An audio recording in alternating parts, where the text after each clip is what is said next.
Jorge Masvidal versus Nate Diaz in boxing. What does the UFC world come to? Tyson Pedro retires. Now he calls for a boxing match against somebody. Francis Ngannou got KO'd by Joshua this past weekend. Have UFC fighters not learned their lesson? We got the boxing topic as well as Colby Covington versus Garry. We'll get into that. And UFC Vegas 88 predictions next. Broadcasting live from an undisclosed location. This is the TCMMA podcast with your host, Chris Cross. Whoa!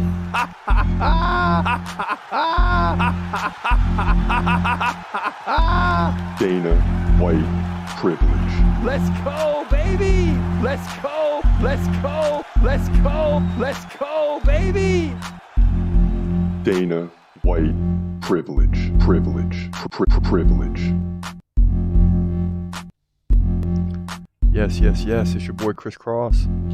This is the TCMMA podcast. We are live. And it's a great day. You see me today, I'm in the wife beater. The other day I was bundled up just 2 days ago after UFC 299. This is the weather here in beautiful West Virginia. It's 20 degrees one day with snow flurries. And 2 days later it's 70 degrees. It's wild, man. That's why they call it wild and wonderful West Virginia or something along those lines. I'm still trying to learn the lingo. Been here for a few years, but still trying to learn the lingo. But it's a beautiful day, man. I'm happy to be in the wife beater. I'm glad that the sun is out, and I'm super pumped for today's show because first you got all these guys, UFC fighters now wanting to get into boxing. I mean, it's crazy. Francis Ngannou was the next wonder boy of boxing until he got KO'd by Joshua.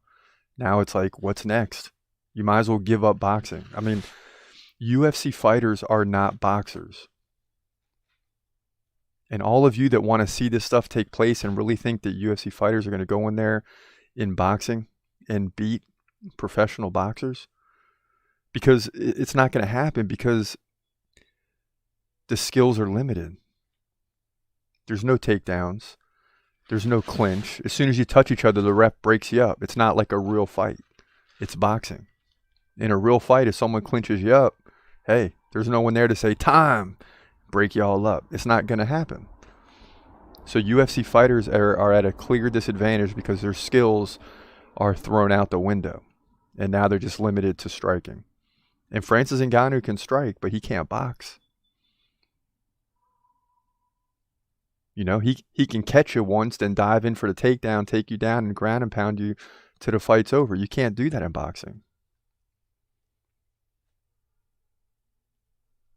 And in boxing, if you get in trouble and you can't tie up, you're in trouble. In the UFC, if you get in trouble that way, in the boxing or the striking, you can dive in for the takedown, land a takedown, and give yourself some time to breathe. So these are the problems that UFC fighters are facing in the boxing world.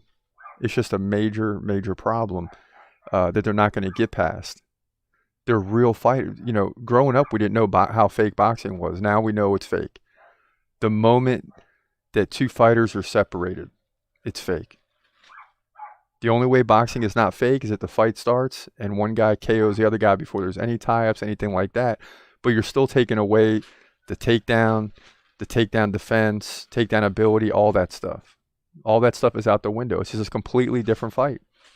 And UFC fighters don't have a chance. So their best, and you see Jake Paul's beating them all. Their best look or best shot is what Nate Diaz and Jorge Masvidal are doing. And they're doing it because they're probably going to make more money than they would in a UFC fight. I haven't seen the figures. I don't know that for a fact, but that's the general direction. 1 or 2 fights and you're paid for life basically in boxing. And boxing's always been that way. No one knows who the undercard is or these fighters on the undercard. We only know the main event. In the UFC, we know all the fighters, so the money is spread out a little differently. And they're under contract regardless if they're like in the main event or whatever it may be. They might get some pay-per-view points or money on the back end, things like that if they're the main event, maybe the co-main. But for the most part, they're under contract for a series of fights. In boxing, they have to pay the headliners good money because that's the only reason people are going to watch. And then they got to drag it out for an hour and a half, 2 hours before the main event starts because this is the only time they're really getting real views. So, of course, these guys are going to make more money than in a UFC setting, and you can't blame them. But if they're going to boxing to make it a career, they're going to be quickly mistaken, as Francis Ngannou was. Now, you got Jake Paul and Mike Tyson fighting. This is the craziest thing I've ever seen, like a 20-something-year-old. Not sure exactly how old Jake Paul is. I guess I could look it up, but Mike Tyson's in his 50s, I believe, and it's just not even a fair fight. I'm already hearing people saying, man, Tyson's going to KO. That's always possible. I mean, it's Tyson.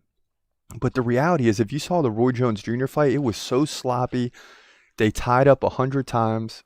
That's not going to happen. Jake Paul's going to be able to keep the distance, pick them apart. He's going to be quicker. He's younger. He's not nearly as good of a fighter as Tyson was, obviously, but that was when Tyson was 18 to 25 in his prime. It's not the same Tyson. Now, will they have him filled with adrenaline? Whatever he's got to do to give himself a chance, I'm sure. Will he be crazy and wild? Yes. It will be better than the Roy Jones fight because there's a certain level of respect there. Like, they're trying to win the fight, but they're also trying not to KO each other to some degree. It's like it's a fight, but it's not a real fight. This is a real fight, so Tyson's going to come in like an animal, and he's probably going to look good for a few rounds, but he's going to quickly get tired. And if he doesn't KO Jake Paul early, it's going to be a long and aggravating night for Mike Tyson fans such as myself because he's being put in like a no-win situation. And that's just how I feel about it. I know a lot of people disagree, and they think Tyson's going to go in there and just whoop him, but you're thinking of the 20-year-old Tyson, not the 50-year-old Tyson. It's just a completely different ball game. It's a completely different ball game. And to me, Mike Tyson has no shot to win. But listen, we're here for the long haul. We're going to get into Colby Covington and Ian Garry in a moment, but first, let's get to our first fight prediction, which we'll do throughout the show for UFC Vegas 88. And these are two ranked fighters in the women's division. Pannie Kianzad versus Macy Chiasson. Check this out. In the women's bantamweight division at UFC Vegas 88, you got Pannie Kianzad coming in at 17-7, taking on Macy Chiasson, who comes in at 9-3. And she's got a 4-inch height advantage. She's 5'11". Both fighters 32. Macy Chiasson, 6-inch reach advantage. They both stand right-handed. Now, in terms of activity, that leans to Kianzad. 4.9 significant strikes per minute to 3.6 for Macy. But Macy can land like 2 takedowns over the course of 3 rounds, nearly 1 every other round. Kianzad, though, 71% takedown defense. She lost to Ketlin Vera by decision and Rockwell Pennington decision, but she did beat Lena Landsberg by decision. So she's 1-2 in her last 3. Now, Chiasson, same boat, lost Irene Aldana by KO, was submitted by Rockwell Pennington, but beat Norma Dumont, which was a big win. Now, Kianzad lost to Pennington by decision, so and that was a very, very close fight. So keep that in mind. This is going to be an interesting fight. I mean, Chiasson is certainly capable of winning, but I'm going to lean with the underdog here in Pannie Kianzad just because of the common opponent. She finished a common opponent, or she went to a decision with that opponent. Macy Chiasson got submitted. So I believe Kianzad is slightly better. She's a better striker. She defends the takedowns good enough to slow down Chiasson. So she may give up 1 round, but win the other 2 here to get the victory by decision to move to 18-7. And she's used to going to decisions here in the women's bantamweight division, UFC Vegas 88. Yeah, so that's going to be a good one because, and it's a women's fight. I know how some of y'all feel about the women's fight. It's unfortunate. I love all the fights. And the fact is this is number 6 versus number 10. These are the two, I believe, higher ranked in the main event. But of course, these fights never get their respect. The bottom line is it's going to be a great fight. Macy Chiasson's on the rise. Pannie Kianzad is really good as well. And it's going to be interesting to see how this plays out. But I'll take Kianzad in this one. For sure. That's just one of 4 fights we're going to get to today. Before we get to Colby Covington versus Ian Garry, which seems to be an ongoing saga, let's get into one more prediction. And again, you got several good fights on this card. But this next one is one I'm really interested in because Gerald Meerschaert is fighting. He's one of the best finishers in the UFC, regardless of what people tell you. He's on the verge of breaking records. But people want to dismiss him because he lost to Hamza, and some people don't like Hamza. So anyone that he fights is a bum after he beats him, and that's what they try to say about Gerald Meerschaert. It's not true, and we'll get into those accolades in a moment. But first, let's get to this prediction. In the middleweight division at UFC Vegas 88, you got Gerald Meerschaert coming in at 35-17, taking on Brian Bam Bam Barberena, comes in at 18-11. Meerschaert 1 inch taller is 6'1", he's 36. Barberena 34, starting to get up there, but they're still young. Meerschaert about a 5-inch reach advantage. Both guys stand left-handed. Now Bam Bam has the advantage in activity, 5.5, significant strikes at 3.3. But the takedown game for Meerschaert is ridiculous. 2 takedowns over the course of 3 rounds, and Barberena 49% takedown defense. That could be a problem. Now Meerschaert, after running off some victories, lost to Petrosky by split decision and was KO'd by Piper. He did beat Bruno Silva by submission, which is impressive. Now Barberena lost 3 in a row to Muradov decision, armbar submission to Gunnar Nelson, and RDA, Rafael dos Anjos, by submission. He did beat Robbie Lawler by KO back in 2022. So he's struggling just a little bit, and that's why I think Gerald Meerschaert is going to win this fight. He's just a better fighter right now, and he did lose a couple back-to-back, but the submission win over Bruno Silva was awesome, and I think he just wins this fight. Takedown game. Bam Bam, better on the feet, but can't stop the takedowns. That's usually bad news. Meerschaert wins, in my opinion, with 36-17. Middleweight. The mic down, so I'll repeat that. Gerald Meerschaert is a bum, right? That's what they want to tell you, that Gerald Meerschaert is no good, that he's not a good fighter. The fact is, these are all lies. Gerald Meerschaert is on the verge of breaking records, right? He's got 9 submission victories. That's first in the middleweight division, 6th in UFC history, behind the likes of number 1 Charles do Bronx Oliveira, who's got 12 or 13. There's 4 or 5 others ahead of him as far as Meerschaert is concerned. He has 10 stoppages in the middleweight division, second to only Anderson Silva. But he's a bum, right? You hear this because when Hamza beats someone, they're always a bum. So now Usman, all of a sudden, pound for pound great forever, is a bum. Hamza never fights in the middleweight division, yet he's got 3 middleweight division victories. So all these things you're hearing are just simply lies. And I root for guys I root for Li Jingliang. I root for Kevin Holland. That's why I picked him this past week against MVP. I root for Gerald Meerschaert, who won 4 of the next 5 fights after suffering a 17-second defeat at the hands of Hamza. And you hear me say this when guys that Hamza beat fight. You think they're bums, but they're not. They are not. Gerald Meerschaert is a legitimate fighter. He's a good fighter, and he's going to win this Saturday night. Will he get the submission or the stoppage? I don't know, because Bam Bam is really tough. Brian Barberena is a tough fighter, and he's a tough out. But that's how I feel about it. Meerschaert's going to get the win, mark my words. So before we get to the co-main, Brian Battle, Ange Lusa, and the main event, Tai Tuivasa, Marcin Progno, big heavyweight battle. We're 4-4. We got to win it this week. We need this win. We're going to get into those in a minute. But first, you got Chaos Covington in a battle of words with Ian Machado Garry. Chaos. And that's exactly what it is. It's chaos, man. Anytime Colby gets on the mic. Chaos. Yeah. Chaos. Yeah. Because he's going to say some wild stuff like Ian Garry already had his shot and he didn't want it. So what's going to happen if he's even afraid to say words? What's going to happen when he gets locked into a steel cage with Colby? It's not going to be good for him. Chaos. Yeah. So Ian Garry gets in there and it's just like, oh no! Oh no. And I like Ian Garry. He's got a shot to be Colby. You know, the thing with Colby is Colby shies away from fights like this.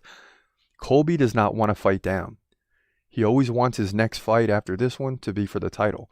So Colby's going to look up, or he's going to fight someone right at his level that he's pretty sure he can beat, who's got weak takedown defense, who he can, tie up and control.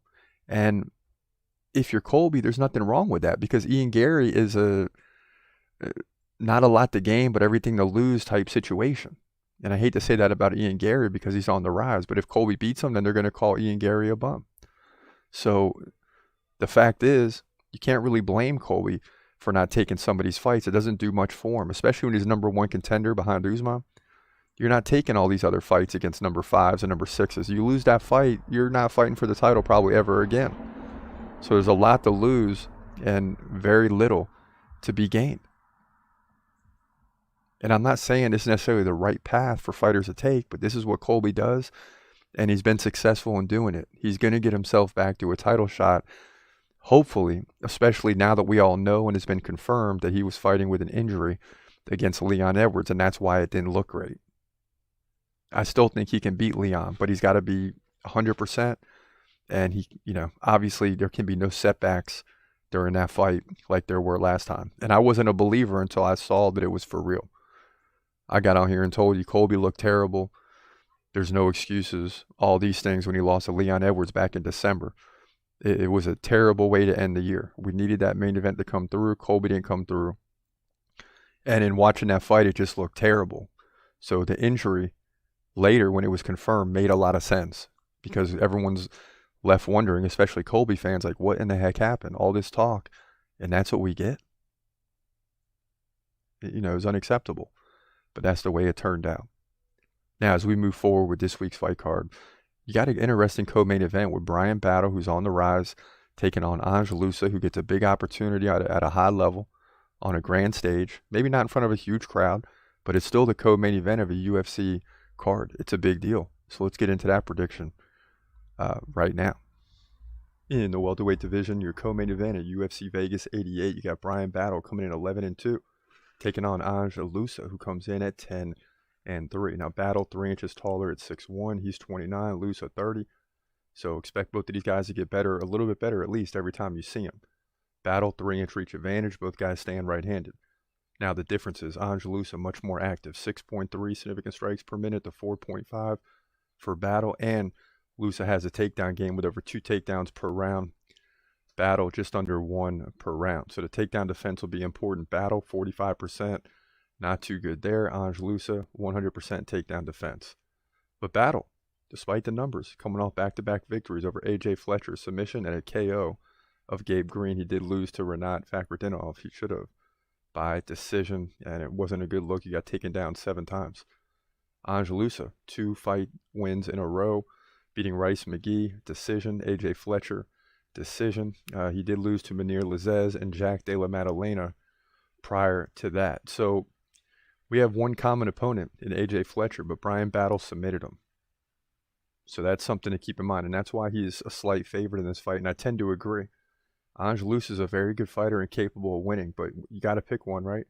And I'm leaning towards Bryan Battle here, and it's tough because I always look at the numbers, and I don't like his takedown defense. I don't like his striking in comparison to Loosa. He got good striking, but not compared to Loosa. And the takedown game is less than Loosa. So everything on paper says Ange Loosa is going to win, but Bryan Battle certainly finds ways to win. And against the common opponent, he finished AJ Fletcher. So I lean towards Bryan Battle here to grind out a decision victory, likely in significant strikes. Maybe he gets a KO, maybe not, but he'll move to 12-2 here. Welterweight division, UFC Vegas 88. Yeah, so another close, interesting fight here, as they all are. I mean, this year, the matchmakers, to me, again, I've been saying this over and over repeatedly, that the matchmakers are just doing a heck of a job this year, making it very tough to make predictions. Very tough. So this co-main event is going to be an interesting one to watch. And some weeks I don't necessarily like the fight card for fight night. And this isn't the best fight card, but you got Gerald Meerschaert on the verge of breaking records. Everybody wants to see what Bryan Battle can do against Ange Loosa, right? Maybe one of these guys can rise up with a victory and get a big fight next. So we'll have to wait and see how this turns out. But, it's coming, and it's coming quickly this Saturday. Now, as we move forward into the main event, heavyweight division, it's a big one, man. Tai Tuivasa versus Tybura. Marcin Tybura at 265 pounds, heavyweight division. It's a big one. And we're sitting at 4-4 right now. Right? We're 61-36 overall. It's not bad. We've had 2 solid weeks and really stretched out the win column. But we got to start putting together a series of wins in the main event, and hopefully it starts this week. But let's get into that prediction right now. In the heavyweight division of UFC Vegas 88, your main event, you got Tai Tuivasa coming in at 15-8, taking on Marcin Tybura, who comes in at 24-8. So two guys desperately needing a win. Tybura, 1 inch taller, is 6'3". He's getting up there, though. He's 38 years old. Tuivasa, 30. Tybura, 3-inch reach advantage. He fights right-handed. Tuivasa fights left-handed. Both guys just over 3.5 significant strikes per minute. Tybura can land a takedown like once every 3 rounds. So don't expect a lot of takedowns in this fight. Tuivasa, though, 54% takedown defense. That's not too good. Lost 3 in a row now to Cyril Gane, Sergey Pavlovich, and Alexander Volkov, all by finish. So it's not looking good for him. His last win was against Derek Lewis when he was riding high. He got the second round KO at a time where that KO was very important. Now, Tybura, on the other hand, lost to Tom Aspinall in his last fight by KO, but beat Blagoy Ivanov and Alexander Romanov prior to that. So again, both guys very close. Both guys coming off at least one loss, definitely coming off a loss. But when you look at the odds, it's almost even here. This is going to be a great fight. And, you know, one of these guys is going to move to the bottom of the barrel in the division. The other guy is going to be looking upward in their next fight. And it's very close, but I'm going to lean towards Tai Tuivasa getting back in the win column and getting the shoey going once again. I like Tuivasa to grind out a victory here, likely by second round KO, if I had to guess. But one way or another, he's getting a finish, in my opinion, with the 16-8 heavyweight division, UFC Vegas 88. Yeah, let's go shoey, let's go Tuivasa. And it's not going to be a huge crowd like it would in an arena when he's going to go up and grab someone's shoe, pour a drink in it, and down it. But if he wins, he's still going to do that. It's like made for TV, man. You got to love it. I like Tuivasa. Yeah, he got rocked by Derek Lewis. Yeah, he suffered some losses, but he's still a legitimate fighter. Make no mistake about it. This guy's very good, and he's capable of beating Tybura. You just got to go in and make it happen, and that's why we're taking him. And you look at the numbers, and it could really go either way. It's almost 50-50 in terms of the odds. But at the same time, you got to pick one. You got to pick one. Now, in terms of Khamzat Chimaev, before we get out of here, there's not much news coming in right now. It's real quiet. I mean, it's real quiet. It makes you nervous as a fan. You know, and even as I look now, I see nothing. See nothing for days. Khamzat's not in the news. He's not saying anything. And all we know is that Khamzat might have likely fought at UFC 300 if it wasn't for the visa. Yeah, you got the Ramadan thing, of course. That sounds good. But I think if they would have offered Khamzat a title fight, he'd have had to take it regardless of what time of year it is, because he might not get offered another one for a while. As you know, as a fan, we've been waiting forever. So Khamzat's on the back burner, and who knows when he's going to fight again. Who knows who he's going to fight next. It's a terrible time to be a Khamzat fan, because we recognize how good the guy is. I got him number 1 on the do list for a reason, but yet we can't secure a fight. I mean, it's just terrible. It's absolutely terrible. But that's the way things stand. Several big fights this week. We'll be here with you Saturday night live for the big 3. But until then, this is your boy Chris Cross. Hope you enjoyed the show, and I hope you have a great day. And God bless. Peace.